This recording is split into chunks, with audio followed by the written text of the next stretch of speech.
yang saya sampaikan. Makanan apa? Sebanyak 300 tempat penampungan disiapkan Kodam 14 Hasanuddin untuk menampung tunawisma yang ada di Kota Makassar. Mereka adalah anak jalanan, pengemis, serta tukang becak.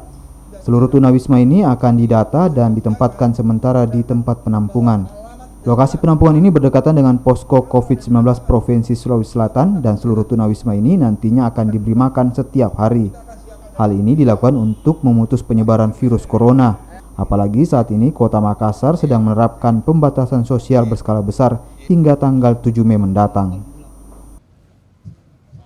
Kita itu sudah ada 3 bulan.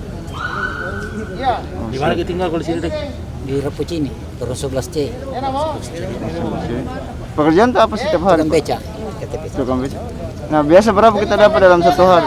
Ini selama corona ini jarang kita dapat 20 paling biasa saya keluar pagi sore tidak dapat muatan. Susah sekali mayan pencarian. Kira-kira itu sekitar 300 tempat penampungan yang kita siapkan.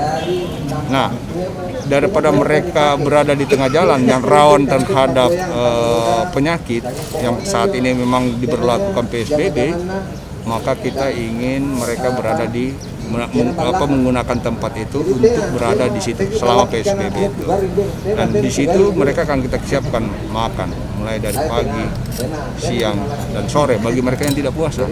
Tapi bagi mereka yang puasa, kita akan memberikan makanan pagi, sahur, sama buka puasa.